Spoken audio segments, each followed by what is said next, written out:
আসসালামু আলাইকুম, স্বাগত জানাচ্ছি আইকিউ বক্সে নতুন আরেকটি ভিডিওতে। আজকে আমি দেখাবো কিভাবে আপনারা ফেসবুকের লগইন এপিআই তৈরি করবেন এবং সেটি আপনার ওয়েবসাইটে ব্যবহার করে ইউজার রেজিস্ট্রেশন এবং লগইন করাবেন। তো চলুন কথা না বলে সরাসরি আমরা শিখে নেই কিভাবে এই ফেসবুকের এপিআইটি তৈরি করতে হয়।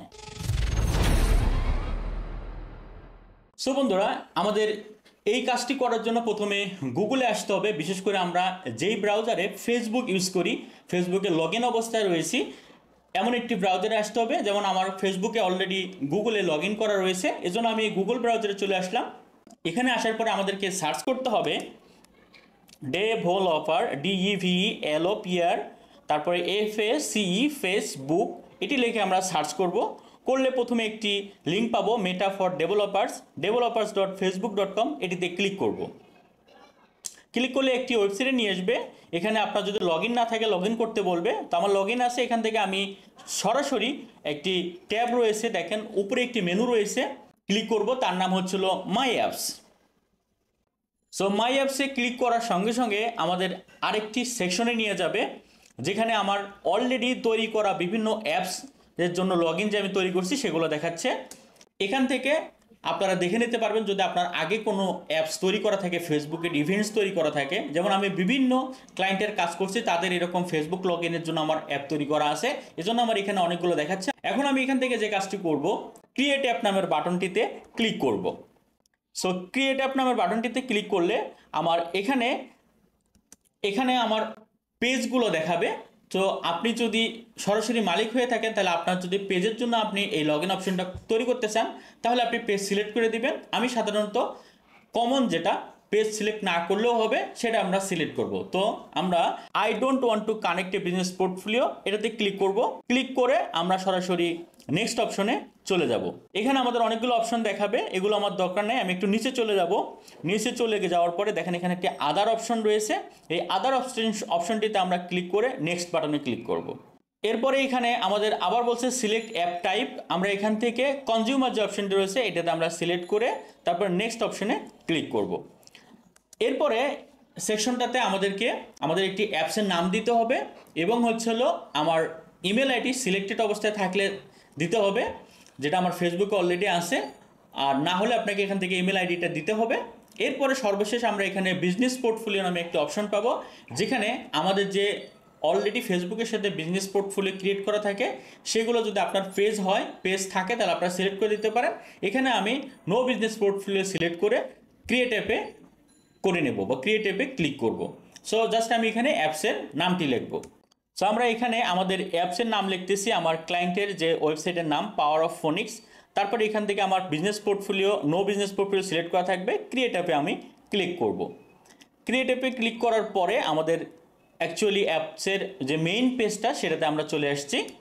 এখানে মূলত ফেসবুকের আগে থেকে ডেভেলপাররা বিভিন্ন ধরনের ইভেন্টস, তারপরে তারপরে লগ ইনের এপিআই ক্রিয়েট করে রাখছে। এখান থেকে মূলত আমরা আমাদের প্রয়োজনীয় যে ইভেন্টসটা দরকার সেটা আমরা ক্লিক করে সেট আপ করে নিব। সো এটা আমাদের সেকেন্ড স্টেপে আমরা এখন দেখেন এখানে কিছু ইভেন্টসের মধ্যে থার্ড নাম্বারে আমাদের ইভেন্টস রয়েছে ফেসবুক লগ ইন। এটা আমরা সেট আপ বাটন ক্লিক করে নেব। এখান থেকে আমরা ওয়েবে ক্লিক করব। ক্লিক করার পর এখানে সাইটের ইউআরএল চেয়েছে, আমরা আমাদের যে ক্লায়েন্টের ইউআরএল রয়েছে সেখান থেকে সরাসরি কপি করে এখানে আমরা নিয়ে আসব। সো এখানে আমরা আমাদের ক্লায়েন্টের যে সাইট আছে তার লিঙ্কটা আমরা দিয়ে সেভ বাটনে ক্লিক করব। এরপরে আমাদের আর তেমন কাজ নেই, এখানে সেভ এবং কন্টিনিউ নেক্সট দিব। দেওয়ার পরে এখানে যে কোড দেখাবে এই কোডের আমাদের কোনো কাজ নেই, এগুলো অলরেডি ডেভেলপাররা তৈরি করে রাখছে, আমরা শুধু এপিআই ক্রিয়েট করব। সো এবার আমরা যে কাজটি করব, বাম সাইডে মেনুতে ফেসবুক লগ ইন, তারপরে সেটিং নামে একটি বাটন রয়েছে, এটাতে ক্লিক করব। সেটিং মেনুতে ক্লিক করার পরে আমাদের এখানে কিছু কাজ রয়েছে। সো এখান থেকে আমরা সেই কাজটা করে নেব। সো এই কাজের মধ্যে আমরা একটু নিচে চলে আসব। নিচে চলে আসলে একটি প্রথম কাজ হচ্ছে ভ্যালিড অথ রিডাইরেক্ট ইউআরএল। এই ইউআরএলটা আমাদেরকে নিতে হবে বা জানতে হবে। তো আমি একটু বলে রাখি এই ভ্যালিড অথ ইউআরএল জিনিসটা কি। যখন আপনার ওয়েবসাইটে কোনো ডেভেলপার্স এই ফেসবুক এবং গুগলের লগ ইন সিস্টেম তৈরি করে রাখছে, আপনাকে জাস্ট এপিআইটা ক্রিয়েট করে এনে এখানে বসাইতে হবে। সেই ক্ষেত্রে যখন সে ফেসবুকের অ্যাপস লগ ইন করার জন্য অপশন তৈরি করছে, তখন অবশ্যই তার জন্য একটা ইউআরএল ভ্যালিড রিডাইরেক্ট ইউআরএল তৈরি করে রাখছে।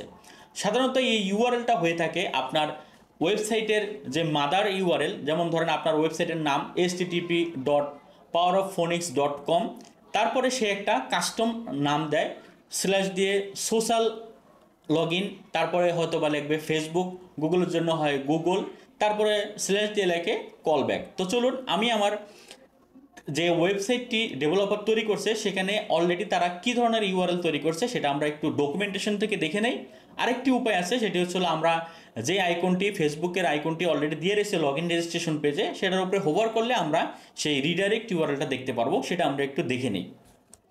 সো এই ইউআরএলটার জন্য আমি আমার ডকুমেন্টেশনে আসলাম। এই ডকুমেন্টেশনে দেখেন তারা একটা এক্সাম্পল ইউআরএল দিয়ে রাখছে, মূলত এই ইউআরএলটাই আমাদেরকে কপি করে নিতে হবে।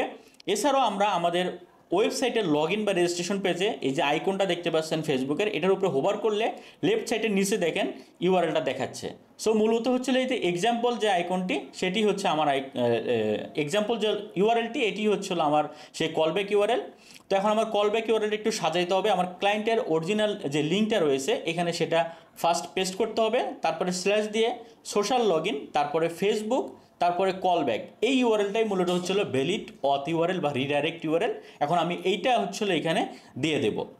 সো এটা দেওয়া হয়ে গেলে আবার নিচে আমরা একটু চলে আসব। নিচে দেখেন এই যে ডিঅথরাইজ কলব্যাক ইউআরএল, এখানেও আমরা সেম ইউআরএলটা দিয়ে দেব। দিয়ে আমরা সেভ অ্যান্ড চেঞ্জেস একটা অপশন পাবো নিচে, এই বাটনটিতে আমরা ক্লিক করব। সো ক্লিক করলে মোটামুটি আমাদের কাজ শেষের দিকে আসবে। এরপরে আমরা বাম পাশের মেনুতে আবার চলে আসবো, এখান থেকে অ্যাপ সেটিং বেসিক বাটনে ক্লিক করব। বেসিক বাটনে ক্লিক করলে আমরা মূলত আমাদের যে অ্যাপ আইডি এবং অ্যাপ সিক্রেট অলরেডি ক্রিয়েট হয়ে গেছে, তবে এখানে ছোটোখাটো কিছু কাজ করলে আপনার এই অ্যাপসটা ভ্যালিডেশন পাবে, ফেসবুক আপনাকে ভ্যালিডেশন দিবে। তো সেই ভ্যালিডেশনের জন্য আমরা এই কাজগুলো করে নেব। ক্লিক করলে এখানে আমাদের প্রথমে বলছে অ্যাপ ডোমেইনস, আমাদের যে ডোমেইনের নাম রয়েছে মানে ওয়েবসাইটের ক্লায়েন্টের নাম রয়েছে সেটা আমরা দেবো। এখান থেকে আমরা আর আমাদের ওয়েবসাইটে দেখবেন যখন একটা ওয়েবসাইট তৈরি করে তার কিছু terms and conditions, privacy policy এ ধরনের কিছু লিঙ্ক থাকে, সেই লিঙ্কগুলো আমাদেরকে কপি করে এনে এখানে একটু সেটিংটা করে দিতে হবে। যেমন ধরেন এখানে একটি প্রাইভেসি পলিসি ইউআরএল আমি দিলাম, আমার ডোমেনের নাম স্ল্যাশ প্রাইভেসি পলিসি, এরপর টার্মস অ্যান্ড কন্ডিশন আমার ক্লায়েন্টের যে লিঙ্ক রয়েছে সেই টার্মস অ্যান্ড কন্ডিশন পেজের লিঙ্কটা আমরা এখানে দিয়ে দেবো, এই যে এখানে আমি দিয়ে দিচ্ছি। তারপরে এখানে দেখেন আরও আছে এখানে প্রাইভেসি পলিসি। তো এখান থেকে দেখেন ইউজ ডাটা ডিলিটেশন, আমরা এখানে এটা না সিলেক্ট করলেও হবে। তারপরে এখান থেকে আমরা আমাদের যে বিজনেস ক্যাটাগরি রয়েছে, যেমন এটা একটা শপিং বিজনেস, তো আমরা শপিং ক্যাটাগরি সিলেক্ট করলাম। এখান থেকে আপনারা চাইলে আইকন দিতে পারেন। এরপরে হচ্ছিল ডাটা প্রোটেকশনের জন্য আমরা এখানে কিছু নাম, ফোন নাম্বার, এটা আপনার ক্লায়েন্টের এগুলো দিয়ে দিবেন, ইমেল অ্যাড্রেস, তারপরে ফুল স্ট্রিট অ্যাড্রেস, তারপরে সিটি, ডিস্ট্রিক্ট, এগুলো আপনারা জিপ কোড এগুলো সম্পূর্ণ দিয়ে দিবেন সবার নিচে থেকে। এগুলো দিলে কি হবে, ফেসবুকের এই অ্যাপটা একটি ভ্যালিড অ্যাপ হিসাবে ধরবে এবং আপনার পরবর্তীতে কোনো সমস্যা করবে না। সো আমি আমার এখান থেকে যত ডাটা আছে সব কিছু দিয়ে আমি সেভ করে নিলাম, অ্যাড্রেস দিয়ে save and changes, just simply এখান থেকে সেভ চেঞ্জ করে দিলাম, বাস আমার কাজ শেষ। এখন দেখেন এখানে অ্যাপ আইডি রয়েছে, এই অ্যাপ আইডিটা মূলত আমার লাগবে, যেটা আমি আমার অ্যাডমিন ড্যাশবোর্ডে সেটিং করে দেবো। সো এই অ্যাপ আইডিটা আমি কপি করবো এখন করে আমার ক্লায়েন্টের যে ওয়েবসাইটের অ্যাডমিন ড্যাশবোর্ড আছে দেখেন এখানে ফেসবুক লগ ইন ক্রেডেনশিয়াল এই জায়গাতে দিব।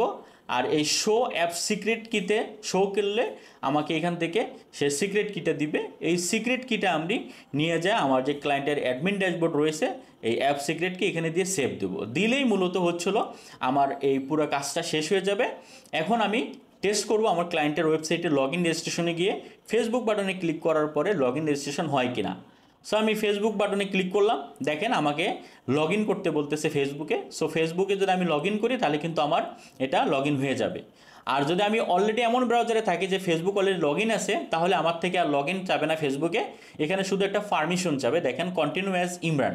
সো আমি পারমিশনটাতে যদি ওকে দেই, এক বাটন ক্লিক করি, তাহলে কিন্তু আমার লগ ইন রেজিস্ট্রেশন হয়ে যাবে। এই যে দেখেন আমার ক্লায়েন্টের ওয়েবসাইটে আমি জাস্ট খালি ক্লিক করে লগ ইন রেজিস্ট্রেশনটা করে ফেললাম। একদম সিম্পল আর ইজি এই এপিআইটা তৈরি করা। আমার মূলত এপিআই তৈরি করে দেখানোটাই ছিল ওইখানে উদ্দেশ্য। তো যারা ডেভেলপার এটা মূলত তারাই করে থাকে, তো তারা এইভাবে ডেভেলপিং ক্ষেত্রে আপনার এপিআইটা তৈরি করে নিতে পারেন। সো যদি কোনো বুঝতে অসুবিধা হয় তাহলে অবশ্যই আমাকে কমেন্টস করেন, আমি এটার উত্তর দেওয়ার চেষ্টা করব। আর কোনোখানে বাজলে বা সমস্যা হলে সেটাও আমি সলিউশন দেওয়ার চেষ্টা করবো ইনশাআল্লাহ। সো বন্ধুরা, দেখা হবে অন্য আরেকটি ভিডিওতে। সবাই সুস্থ থাকেন, ভালো থাকেন। আসসালামু আলাইকুম ওয়া রাহমাতুল্লাহি ওয়া বারাকাতুহু।